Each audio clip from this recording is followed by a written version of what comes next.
En todo caso, el meollo de este bloque va a ser cierta manifestación que hubo contra el rearme que nos va a permitir enlazar con otras cuestiones geopolíticas y bélicas que han sacudido el mundo en estos días. Desde que empezó la guerra de Ucrania, yo creé un canal de difusión, agitación y propaganda llamado No a la OTAN, no a la Tercera Guerra Mundial, actualmente renombrado ni OTAN ni UE, puesto que la Unión Europea es igual o más belicista. Bueno, realmente no es que sea más belicista, es que realmente es el brazo político de la OTAN, como iremos viendo. Yo contemplaba con impotencia cómo ninguna organización, ningún espacio político, nadie parecía interesarse lo suficiente por una guerra que podría arrastrarnos a todos y que nos llevaba al desastre en muchos sentidos. Esto poco a poco comenzó a cambiar. En torno a finales de octubre del 24, creo recordar, hubo la primera manifestación contra la guerra de Ucrania, la cual no fue por la izquierda, por la vieja izquierda, no. Fue por Junta Democrática, una organización política regeneracionista democrática que estaba al margen de dicho espacio político. La cual, por cierto, salvo por su carácter patriota, enseña muchas banderas con el escudo recortado, recuerda bastante a las demandas de aquel 15M Democracia Real Ya de PSOE y PP. La misma mierda es, reivindicaciones representativas de democracia formal, etcétera. Hubo una serie de intervenciones de ponentes, en lo cuales algunos de ellos podría estar en lo que podríamos considerar como, digamos que la derecha soberanista. Yo considero que los conceptos izquierda y derecha están totalmente trastocados, pero para que nos orientemos un poco, porque la gente sigue pensando en términos izquierda y derecha, desgraciadamente, pues que se entienda. Luego es cierto que la izquierda espabiló un poco. Izquierda Unida y Podemos hablaron del no a la guerra, no al rearme, no a la OTAN, lo cual está muy bien, pero bueno, ya he mencionado en el anterior programa, no voy a repetirme, que esa gente apoyó al gobierno que nos ha llevado a esta situación. El gobierno de Pedro Sánchez ha sido bastante seguidista con la línea de la OTAN y de la Unión Europea. Aplaudieron a Zelensky, en fin, no voy a repetirme, pero esa gente estuvo ahí, fueron cómplices, no lo olvidemos. Pues bien, hicieron un comunicado porque tuvo lugar una manifestación el pasado día 7 de junio, así que voy a proceder a leer el comunicado. Una vez que lo lea, lo voy a reaccionar, lo comentaré, diré mi opinión. A ver, el cartel. Manifestación contra el rearme y la militarización. 7 de junio a las 12. De Atocha, Neptuno, Sol. Muy bien. Convoca Asamblea de Madrid contra el rearme y la militarización. Muy bien. Aquí nada que objetar. A ver, no a los presupuestos de la guerra. No a la militarización de la sociedad y la economía. Gastos militares para fines sociales. Nos infunden miedo y nos venden seguridad. Bueno, digamos, quizás en algún matiz, pero vale. Los dirigentes de la UE y los gobiernos se han embarcado en una deriva belicista a la que nos tratan de arrastrar. El objetivo oculto tras la maraña de intoxicación mediática es, tras haber hundido la economía productiva en una profunda crisis, justificar ante la ciudadanía una descomunal transferencia de fondos públicos a la industria de la muerte. ¿Vale? Este primer párrafo, bien. El financiamiento del rearme, que va a parar a la industria militar y a las entidades financieras, vendrá sin duda alguna de la mano de recortes en gastos sociales, incremento de impuestos y endeudamiento público, como reconoce abiertamente tanto la Comisión Europea, la OTAN, así como el FMI. En el Estado español, el día que llegan a España les da una embolia.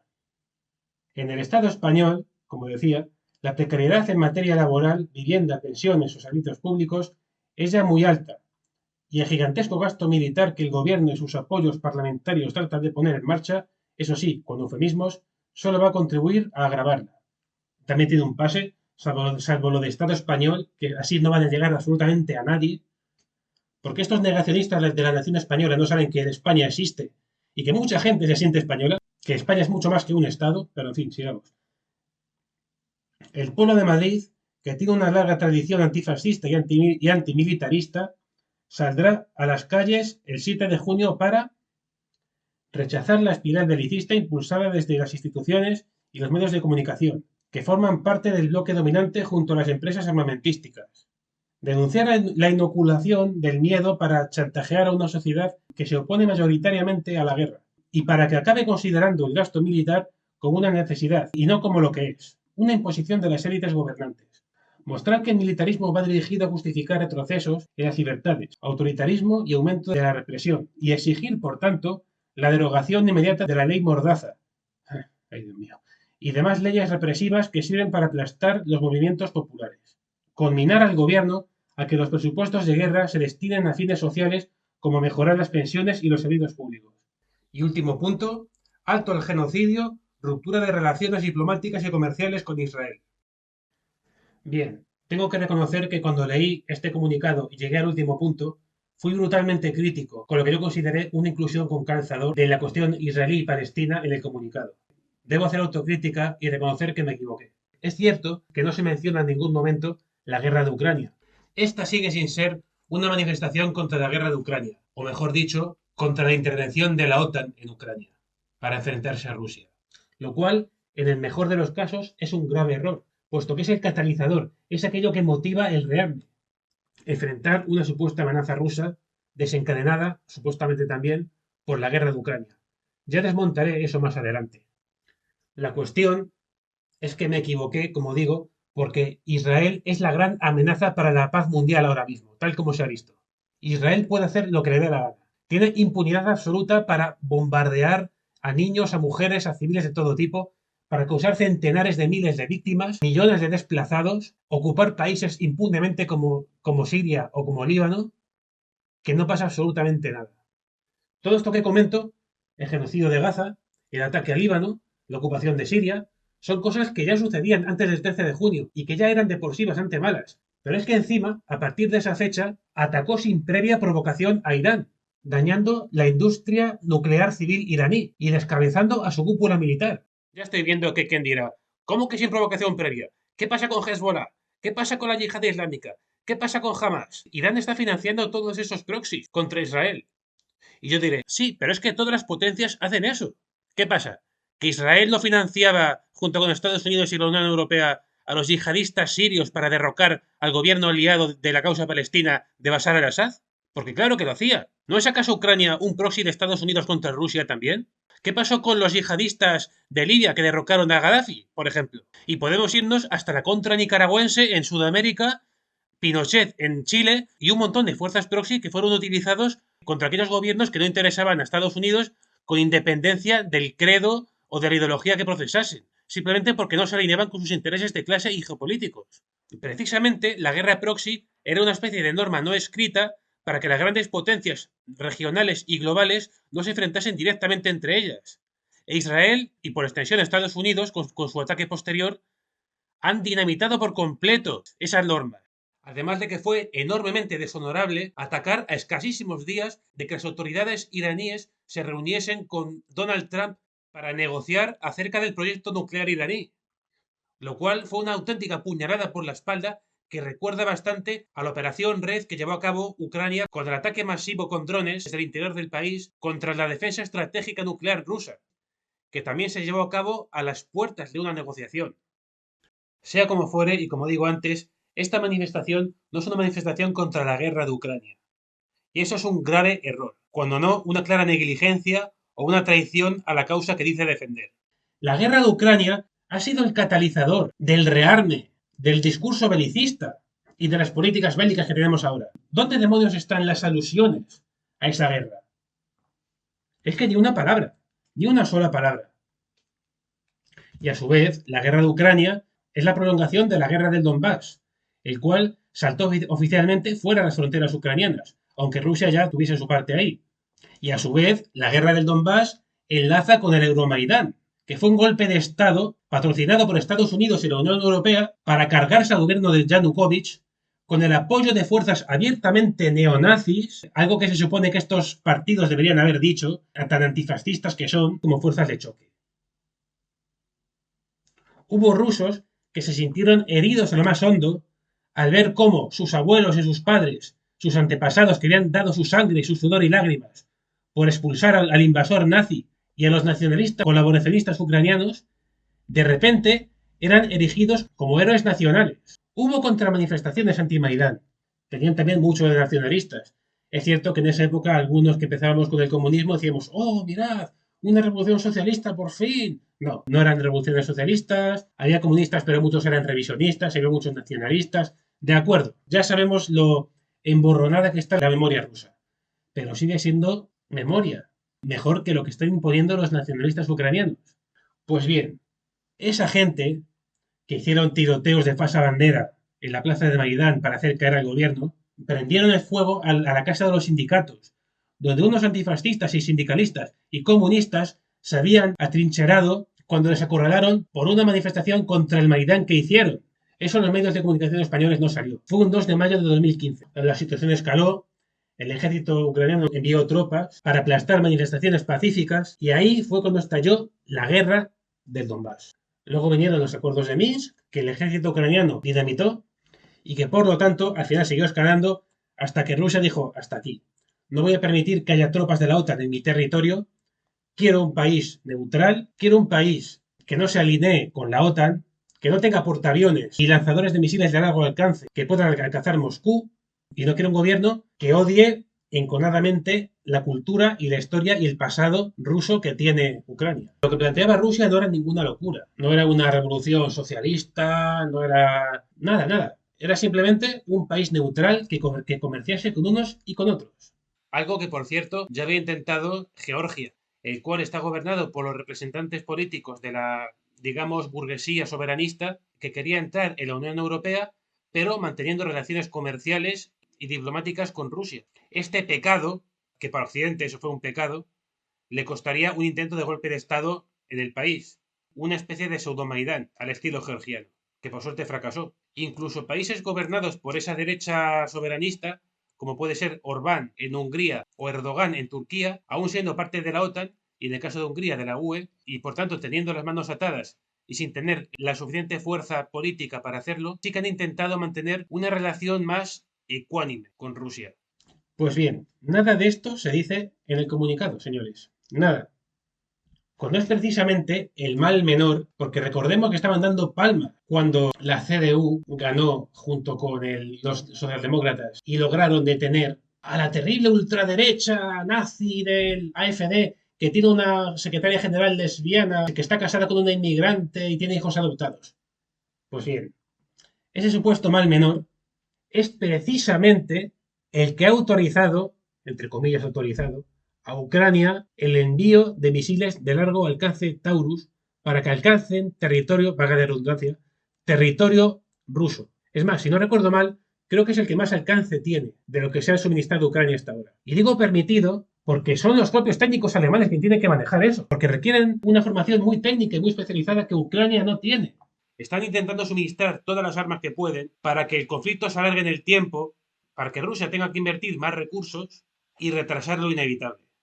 Y continuar con esta política que nos está conduciendo a la ruina de aislamiento con respecto a Rusia y dilapidar los intereses que afectan no solamente a una parte de la burguesía europea, sino sobre todo al pueblo. Pero bueno, es muy llamativo que no toquen esto los convocantes, ni siquiera para hablar de cómo el fascismo acabó haciendo de punta de lanza para dar un golpe de Estado en un país y condicionar su agenda. Pese a que estos sí que son verdaderos fascistas y no derecha populista, soberanista, llámalo X. Yo ya lo he dicho, esta nueva izquierda, tanto Podemos como Sumar, como Izquierda Unida, como sus mini yo, este parlamentario, en realidad son la rama socializante del gran capital financiero y lo demuestran una y otra vez. Sobre todo con la ceguera selectiva que tienen con respecto al islamismo, pero también con respecto a los grupos fascistas y neonazis que existen en Ucrania. Contra el fascismo, aunque lo que señales que al fin nunca sea fascismo, menos cuando entran en contradicción con los intereses del gran capital financiero internacional, que ya nos conocemos, amigos, ya nos conocemos. En fin. Y por último, voy a mencionar la extraña declaración que hacen contra la represión. Vale, sí, está muy bien. Contra la represión, efectivamente. Las políticas bélicas van acompañadas de miedo y de represión. Correcto, hasta ahí bien. Pero por favor, la ley Mordaza, que esto va mucho más allá de eso. Que en las últimas sanciones de la Comisión Europea había nombres de ciudadanos de la Unión Europea, concretamente alemanes, pero estaba también un ciudadano turco. Alina Lip, cargo, corresponsal de guerra. Thomas Roper, cargo, también corresponsal de guerra y bloguero. Estas personas han sido sancionadas. Es como si en el BOE apareciese tu nombre. No hay posibilidad de defensa, ni de juicio, ni de nada. Es un castigo extrajudicial. Es un nivel superior de represión. Se te embargan las propiedades. Se te embarga la cuenta bancaria. Se te prohíbe entrar en la Unión Europea. ¿Cómo sales de la UE si tienes las cuentas embargadas? Te restierran, pero no puedes salir. ¿Qué haces? Quedas en un limbo. Tu vida se viene abajo. En el contexto actual, como digo, es de las peores represiones que hay. Incluso peor que el montaje policial. ¿Cómo va a ser un delito difundir información errónea, provocar un estado de opinión contrario a la línea de Kiev, que es lo que pone básicamente en el documento? Pues así, pues lo es. En cuanto a Hüseyin Doğru, que es fundador, que es un turco fundador y representante de un medio de comunicación, se le acusa de propaganda islamista de Hamas, entre otras cosas. Vosotros vais a hablar de propaganda islamista. Vosotros, con el lobby islamista tan poderoso que hay en la Unión Europea, que estáis dando dinero a un gobierno yihadista en Siria. La tercera sancionada, que se me pasó comentarlo, es Alina Alit, otra corresponsal de guerra que también cometió el terrible crimen de supuestamente dar información errónea. Eso es pena capital, parece ser, dar información errónea, como si los medios españoles y europeos nunca lo hicieran. Y además, cuidado, además utiliza su puesto de corresponsal de guerra al lado de las Fuerzas Armadas rusas, que se ve que eso no puede hacerse, solo puede hacerse desde las trincheras ucranianas, para transmitir propaganda de guerra rusa. Claro, porque ellos jamás hacen propaganda de guerra. En fin, todo mi apoyo y toda mi solidaridad con estos represaliados a los que tan poquísima gente ha apoyado. En fin, resumiendo, aunque este manifiesto recoge causas justas, se queda muy corto, es muy tibio. Es cierto que las protestas contra el rearme pueden suponer un cierto daño a la política belicista europea y otanista, pero es el efecto, no la causa. Y es que no en vano, esta asociación no es más que la continuadora, o es la misma, de hecho, con otro nombre, de aquella que organizó aquellas movilizaciones contra la cumbre de la OTAN en Madrid que hubo en 2022. Y es por eso que sus eslóganes son tan oportunistas.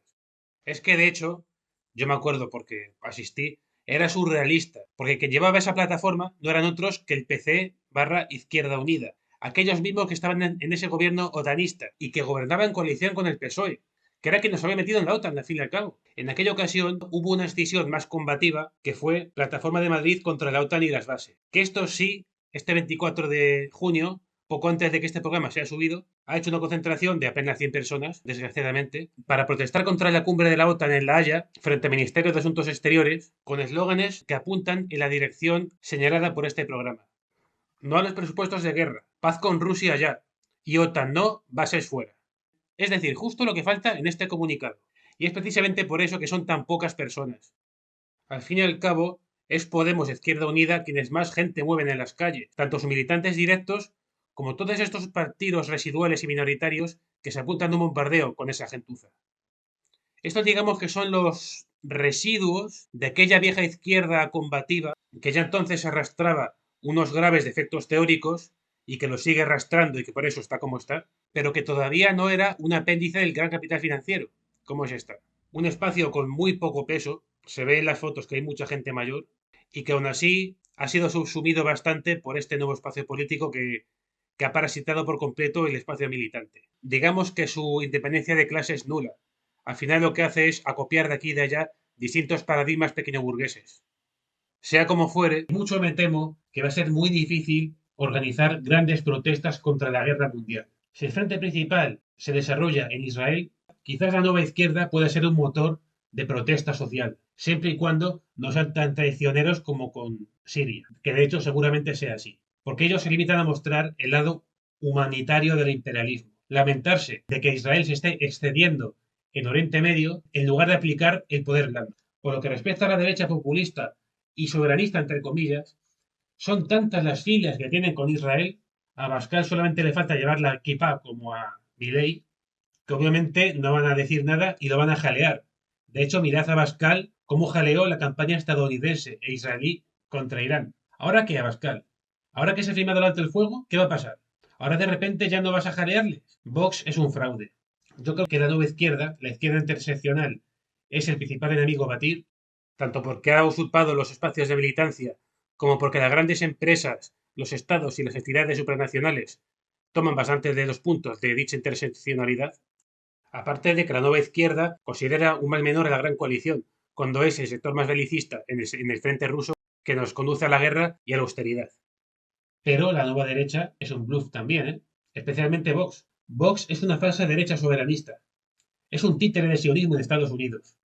Por lo tanto, no tiene política exterior propia. Eso es en lo referente al frente de Oriente Medio. Pero si el frente se desarrolla en Rusia y en Ucrania, Al ser ese el frente principal para el gran capital financiero de Bruselas, la nueva izquierda, como rama socializante de este que es, va a estar calladita.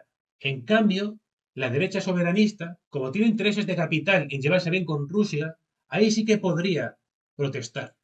En fin, veremos, pero todos son intereses espúreos e imponer una posición autónoma y de clase en estos tiempos tan mediatizados por dichos poderes va a ser muy complicado.